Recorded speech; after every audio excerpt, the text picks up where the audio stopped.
UK study visa की गल करते हैं। स्टूडेंट्स का रुझान बहुत ज़्यादा यूके स्टडी वीज़ा ते नज़र आ रहा है। अज की वीडियो के विच असीं एक कंपैरिजन तुहाडे नाल साझा करन जा रहे हैं ताकि तुसीं होर डिटेल दे विच इन्हां चीज़ां नूं समझ सको कि अगर आपां यूके स्टडी वीज़ा की गल करिए, इसके खर्चियां की गल करिए या लिविंग एक्सपेंसिस नूं लैके अगों फ्यूचर अपॉर्चुनिटीज़ की गल करिए, किन्नी कुछ सस्ती ऑप्शन आपां मन सकते हैं, किन्नी कुछ फायदेमंद ऑप्शन मन सकते हैं।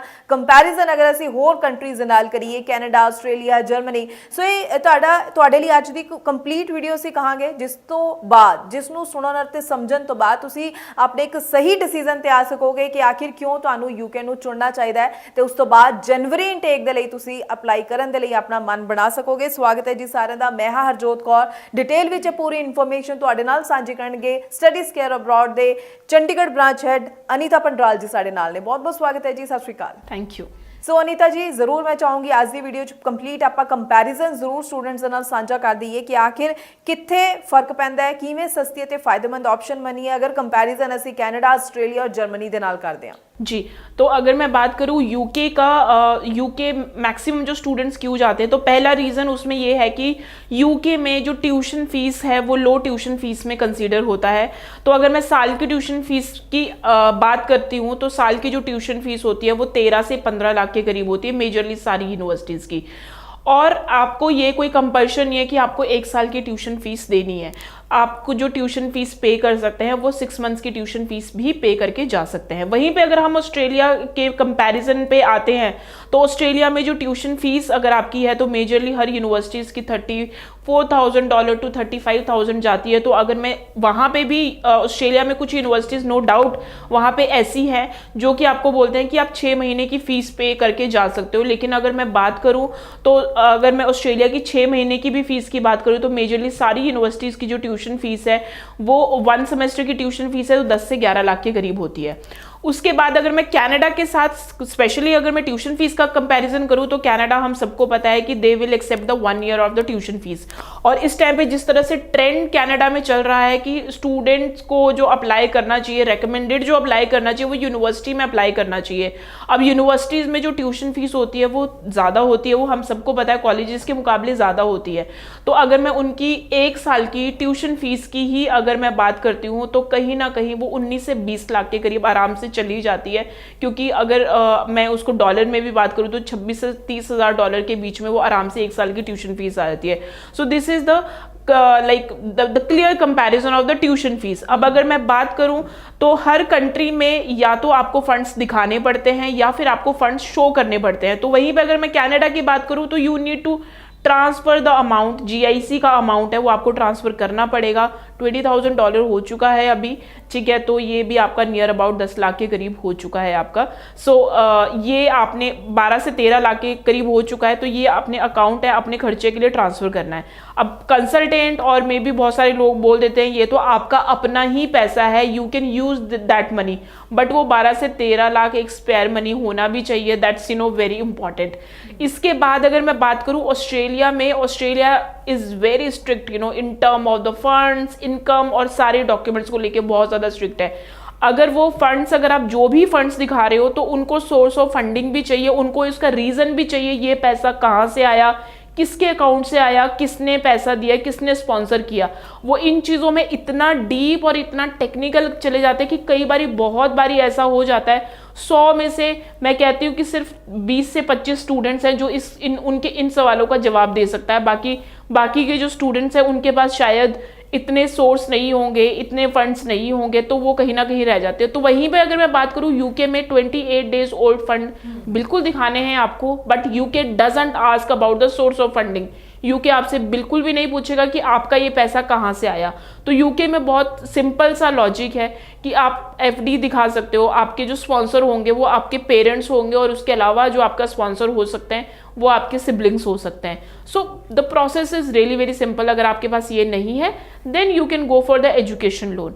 सो this is the again a comparison. अब उसके बाद अगर मैं बात करूँ टर्न अराउंड टाइम पे, तो वहीं पे जहाँ पे आज के टाइम पे कनाडा का जो टर्न अराउंड टाइम है, टू बी वेरी ऑनेस्ट कहना बहुत मुश्किल है। बहुत सारे लोग आते हैं वो ये बोलते हैं कि हाँ जी बहुत जल्दी जल्दी कनाडा वीज़ाज़ दे रहे हैं, लेकिन अभी इतनी सारी चीज़ें चेंज हो चुकी हैं, इतना सारा सब कुछ चीज़ें चेंज होने के बाद कुछ केसेस में ऐसा भी देखा गया है कि कनाडा ने डिसीजन देते हुए कहीं ना कहीं 3 से 4 महीने भी लगाए कुछ एप्लीकेशंस पे। वहीं पे कुछ स्टूडेंट्स के जो डिसीजन है वो 10 से 12 दिन के भी अंदर भी आए हैं।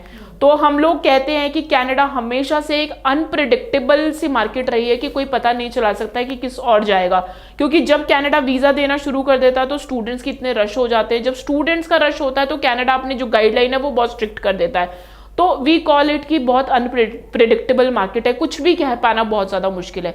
वहीं पे अगर मैं ऑस्ट्रेलिया की बात करूँ तो ऑस्ट्रेलिया में कुछ यूनिवर्सिटीज़ के अभी भी देखे गए हैं कि 3 से 4 महीने बिल्कुल उनको जो डिसीजन देते हुए लग रहे हैं। और अभी जो इंटरनेशनल कैपिंग जो वो इंट्रोड्यूस कर रहे हैं तो उसमें क्लियरली इस चीज़ के बारे में हर कोई बात कर रहा है कि जो जितनी भी यूनिवर्सिटीज़ हैं वो लेवल 1 वाली लेवल 2 और 3 में जाएंगी तो आराम से 80 to 85 डेज लगेंगे आपके डिसीजन के लिए। सो दैट मीन्स कहीं ना कहीं 3 से 4 महीने 2 से 3 महीने का टर्न अराउंड टाइम रहेगा आपके वीज़ा डिसीजन के लिए।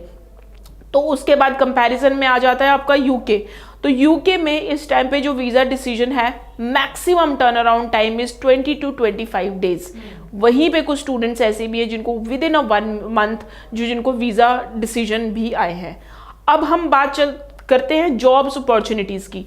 इस टाइम पे कनाडा में जो स्टूडेंट्स यूनिवर्सिटी में पढ़ रहे हैं, जो अच्छे कोर्सेज कर रहे हैं, मैं उनके लिए कह सकती हूँ कि they can get the good job. But अगर जो स्टूडेंट्स हैं जो कोई डिप्लोमा कर रहे हैं, बहुत अच्छा कोर्स नहीं है, तो जॉब्स की प्रॉब्लम आ रही है। ये हम लोग कहीं ना कहीं सोशल मीडिया मार्केट में भी देखते हैं, तो वो एक प्रॉब्लम आ रही है स्टूडेंट्स को। Settlement is there is no problem at all, but survival कहीं ना कहीं कंपैरेटिवली थोड़ा सा डिफिकल्ट है कनाडा में। वहीं पे अगर मैं बात करूँ ऑस्ट्रेलिया में yes earning is good. I mean if the students going they are really, मतलब वो अर्निंग बहुत अच्छी कर रही है, बट एप्लीकेशन से लेके वीज़ा तक कितने स्टूडेंट पहुंच पाते हैं वही थोड़ा सा कह पाना मुश्किल है, considering all the scenario, considering all the facts. वहीं पे अगर मैं बात करूँ यूके की, तो यूके में अगर किसी स्टूडेंट ने, अगर मैं जॉब प्लेसमेंट की बात करती हूँ तो इस टाइम पे देर आर 100+ यूनिवर्सिटीज़ जो कि यूनिवर्सिटीज़ के साथ उनका एक टाई अप है फॉर द प्लेसमेंट। आपने अगर यूके के कोर्सेज की अगर आपने R&D कर रखी होगी तो वहाँ पे मेन जो चीज़ आती है MBA विद द प्लेसमेंट। तो उनके कोर्स में ही प्लेसमेंट होती है, उनके कोर्स में ही कोऑप की एक ऑप्शन होती है जिसमें आपने कोर्स के साथ ही आपको प्लेसमेंट करनी है और वो जो प्लेसमेंट आपके लिए पेड होगा।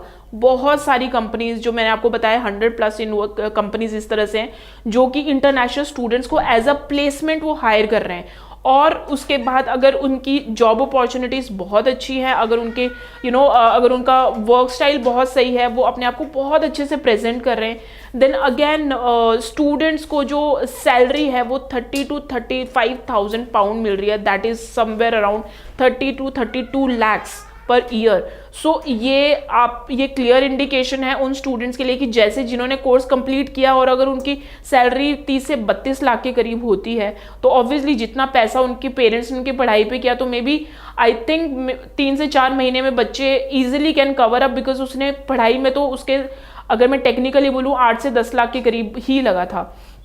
सो दीज आर द पैरामीटर जो कि बहुत ज़्यादा इंपॉर्टेंट है। बिल्कुल अगर मैं सेटलमेंट की बात करूँ तो ये सिर्फ इस टाइम पे सेटलमेंट कहीं ना कहीं हर कंट्री में थोड़ी सी डिफिकल्टी है, हर कंट्री में कुछ ना कुछ चैलेंज है। अगर किसी कंट्री में सेटलमेंट है तो वहाँ पे जॉब नहीं है, जहाँ पे जॉब है तो वहाँ पे सेटलमेंट नहीं है। तो बस आप अपने विजन को क्लियर रखें, आप एक क्वालिटी ऑफ एजुकेशन पे फोकस कीजिए, आप अपने करियर ग्रोथ पे फोकस कीजिए, एंड अगर आपके पास जॉब लेटर होगा, आपने अच्छा अपने स्टडीज़ में किया है तो yes you can get the job, there is no problem at all। जी ਬਿਲਕੁਲ। ਸੋ ਤੁਸੀਂ ਪੂਰੇ ਕੰਪੈਰੀਜ਼ਨ ਦੇ ਨਾਲ ਪੂਰੀ ਚੀਜ਼ਾਂ ਸਮਝ ਗਏ ਹੋ ਕਿ ਕਿਵੇਂ ਕਿੱਥੇ ਅਸੀਂ ਬਹੁਤ ਅੱਛੀ ਆਪਸ਼ਨਸ ਯੂਕੇ ਦੇ ਵਿੱਚ ਅੱਜ ਦੇ ਟਾਈਮ ਵਿੱਚ ਮੰਨ ਪਾ ਰਹੇ ਹਾਂ, ਚਾਹੇ ਕਿ ਫੰਡਸ ਨੂੰ ਲੈ ਕੇ ਹੋਵੇ, ਚਾਹੇ ਕਿ ਵੀਜ਼ਾ ਅਪਰੂਵਲਸ ਨੂੰ ਆਪਾਂ ਦੇਖੀਏ ਤਾਂ ਸਟੂਡੈਂਟ ਜ਼ਰੂਰ ਇਸ ਟਾਈਮ ਦਾ ਫਾਇਦਾ ਲੈ ਸਕਦੇ ਨੇ। ਜਨਵਰੀ ਇਨਟੇਕ ਲਈ ਹਲੇ ਸੀਟਸ ਅਵੇਲੇਬਲ ਨੇ, ਟਾਈਮਲੀ ਤੁਸੀਂ ਜੋ ਹੈ ਆਪਣਾ ਪੂਰਾ ਪ੍ਰੋਸੈਸ ਕੰਪਲੀਟ ਕਰੋ ਔਰ ਫਾਇਦਾ ਤੁਸੀਂ ਲੈ ਸਕਦੇ ਹੋ, ਵੀਜ਼ਾ ਹਾਸਲ ਕਰ ਸਕਦੇ ਹੋ। ਬਹੁਤ ਬਹੁਤ ਥੈਂਕਸ ਅਨੀਤਾ ਜੀ, ਪੂਰੀ ਇਨਫੋਰਮੇਸ਼ਨ ਤੁਸੀਂ ਸਟੂਡੈਂਟਸ ਨਾਲ ਸਾਂਝੀ ਕੀਤੀ ਹੈ। ਮਨ ਦੇ ਵਿੱਚ स्टूडेंट्स ਦੇ किते भी कोई सवाल होवे तो नंबर लगातार डिस्प्ले है, इस पर कॉल करो, पूरी जानकारी लो, सही प्रोसैस दे नाल ही अगे वधो। अगों भी इसी स्टूडेंट्स दे लई इसे तरह नाल होर इन्फॉर्मेटिव वीडियोस लैके आंदे रहांगे। फिलहाल ही दो जी इजाजत। Thank you so much. Thank you.